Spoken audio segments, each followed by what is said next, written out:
बृहस्पतिवार व्रत कथा इस प्रकार है।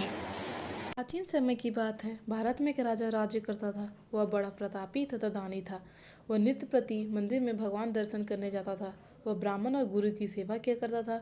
उसके द्वार से कोई भी याचक निराश होकर नहीं लौटता था। वह प्रत्येक गुरुवार को व्रत रखता एवं पूजन करता था। हर दिन गरीबों की सहायता करता था। परंतु यह सब बातें उसकी रानी को अच्छी नहीं लगती थी।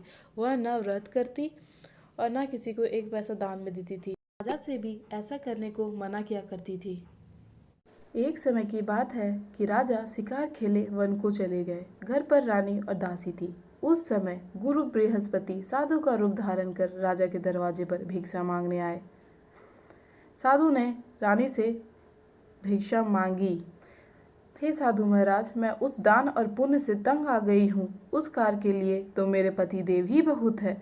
अब आप ऐसी कृपा करें कि सारा धन नष्ट हो जाए तथा मैं आराम से रह सकूं।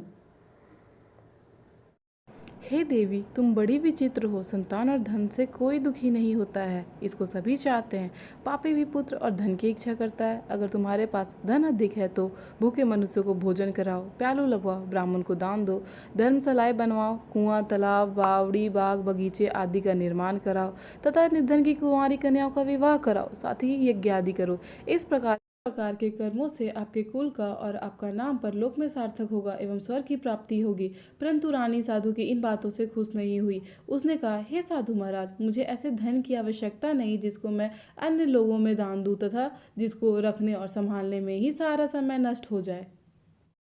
तब साधु ने कहा, हे देवी, यदि तुम्हारी ऐसी ही इच्छा है तो जैसा मैं तुम्हें बताता हूँ तुम वैसा ही करना। बृहस्पतिवार के दिन घर को गोबर लिपना, अपने केसों को पीली मिट्टी से धोना, केसों को धोते समय स्नान करना, राजा से कहना वह हजामत करवाए, भोजन में मांस मदिरा खाना, कपड़ा धोबी के यहाँ धुलने देना।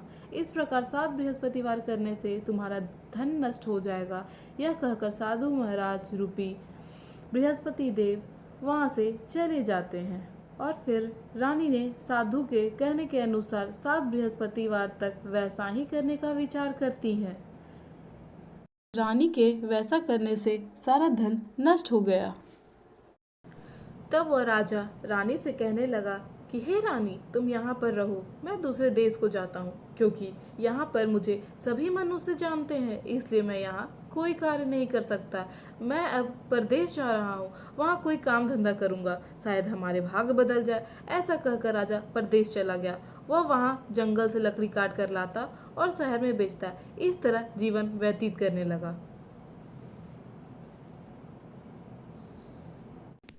इधर राजा के बिना रानी दुखी रहने लगी। किसी दिन भोजन मिलता और किसी दिन जल पीकर ही रह जाती। एक समय रानी और दासी को 7 दिन बिना भोजन के व्यतीत करना पड़ा। तो रानी ने अपनी दासी से कहा, हे दासी, यहाँ पास ही के नगर में मेरी बहन रहती है। वह बड़ी धनवान है। तू उसके पास जा और वहाँ से 5 सेर बेझर मांग कर ले आ, जिससे कुछ समय के लिए गुजर हो जाएगी। दासी रानी की बहन के पास गई। रानी की बहन उस समय पूजा कर रही थी। बृहस्पतिवार का दिन था। दासी ने रानी की बहन से कहा, हे रानी, मुझे आपकी बहन ने भेजा है, मुझे 5 सेर पेझर दे दो। दासी ने यह बात अनेक बार कही, परंतु रानी की बहन ने कोई उत्तर नहीं दिया, क्योंकि वह उस समय बृहस्पतिवार की कथा सुन रही थी।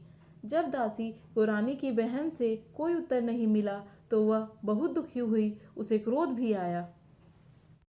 वह लौटकर रानी से बोली, हे रानी, आपकी बहन तो बहुत ही घमंडी है। वह छोटे लोगों से बात भी नहीं करती। मैंने उससे कहा तो उसने कोई उत्तर नहीं दिया। मैं वापस चली आई।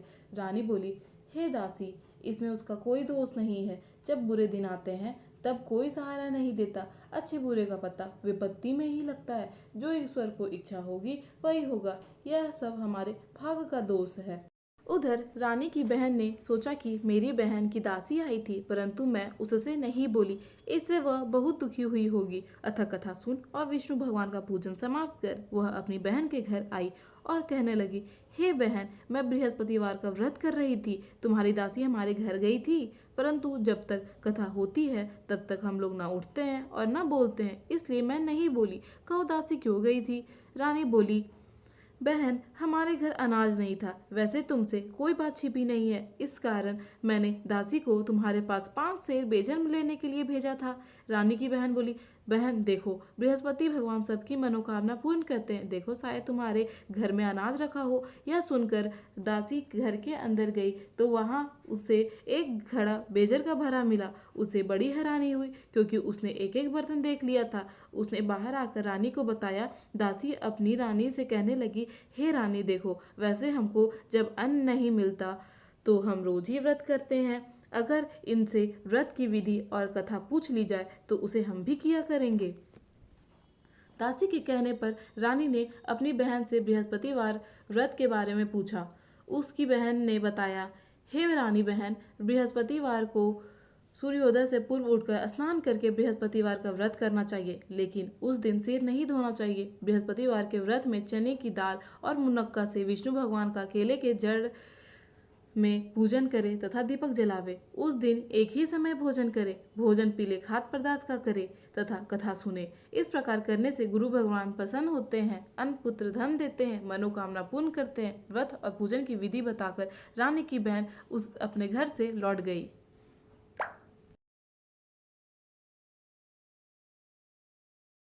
रानी और दासी दोनों ने निश्चय किया कि बृहस्पति देव भगवान का पूजन जरूर करेंगे। 7 दिन बाद जब बृहस्पतिवार आया तो दोनों ने व्रत रखा।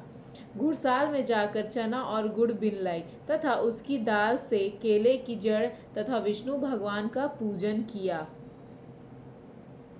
बृहस्पतिवार को गुरु भगवान का व्रत और पूजन करने लगी। बृहस्पति भगवान की कृपा से उनके पास धन हो गया। फिर एक दिन रानी और दासी आपस में विचार करने लगी कि न जाने राजा किस दशा में होंगे, उनकी कोई खोज खबर नहीं है।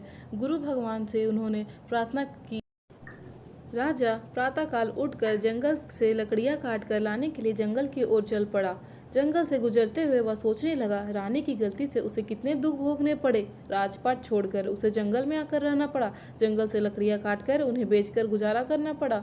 उसी समय उस जंगल में बृहस्पति देव एक साधु का रूप धारण कर आए और राजा के पास आकर बोले, हे लकड़हारे, तुम इस सुनसान जंगल में किस चिंता में बैठे हो, मुझे बतलाओ। यह सुन राजा के नेत्रों में जल भर आया और साधु की वंदना कर बोला, हे प्रभु, आप सब कुछ जानने वाले हैं। इतना कहकर राजा ने साधु को अपनी संपूर्ण कहानी सुना दी। महात्मा दयालु होते हैं। वे राजा से बोले, हे राजा, तुम्हारी पत्नी ने बृहस्पति देव के प्रति अपराध किया था, जिसके कारण तुम्हारी यह दशा हुई है। तुम किसी प्रकार की चिंता मत करो, भगवान तुम्हें पहले से अधिक धन देंगे। देखो, तुम्हारी पत्नी ने बृहस्पतिवार का व्रत करना प्रारंभ कर दिया है। अब तुम भी बृहस्पतिवार का व्रत करके चने की दाल व गुड़ जो जल के लोटे में डालकर केले का पूजन करो, फिर कथा कहो या सुनो, भगवान तुम्हारी सब कामनाओं को पूर्ण करेंगे। धीरे धीरे समय व्यतीत होने पर फिर बृहस्पतिवार का दिन आया। राजा ने बृहस्पतिवार का व्रत किया। उस दिन से उसके सभी कलेश दूर हुए। गुरुदेव की आज्ञा अनुसार राजा अपने नगर को चल दिया। जब नगर के निकट पहुंचा तो उसे बड़ा ही आश्चर्य हुआ। नगर में पहले से अधिक बाग, तालाब और कुएं तथा बहुत सी धर्मशालाएं, मंदिर आदि बने हुए थे। राजा ने पूछा कि यह किसका बाग और धर्मशालाएं हैं। तब नगर के सब लोग कहने लगे कि यह सब रानी और दासी द्वारा बनवाए गए हैं। राजा को आश्चर्य हुआ और गुस्सा भी आया। जब खबर सुनी कि राजा आ रहे हैं तो उसने अपनी दासी से कहा, हे दासी देख, राजा हमको कितनी बुरी हालत में छोड़ गए थे, वह हमारी ऐसी हालत देखकर लौट ना जाए, इसलिए तू दरवाजे पर खड़ी हो जा। रानी की आज्ञा अनुसार दासी दरवाजे पर खड़ी हो गई। जब राजा आए तो उन्हें अपने साथ महल में लिवा लाई। तब राजा ने क्रोध करके अपनी तलवार निकाली और पूछने लगा, बताओ यह धन तुम्हें कैसे प्राप्त हुआ है। तब रानी ने बताया, हमें यह धन बृहस्पति देव के व्रत के प्रभाव से प्राप्त हुआ है। राजा ने तब निश्चय किया कि 7 रोज बाद तो सभी बृहस्पति देव का पूजन करते हैं, परंतु मैं रोजाना दिन में 3 बार कथा कहा करूँगा, रोज व्रत किया करूँगा। अब हर समय राजा के दुपट्टे में चने की दाल बंधी रहती तथा दिन में 3 बार वह कथा कहता।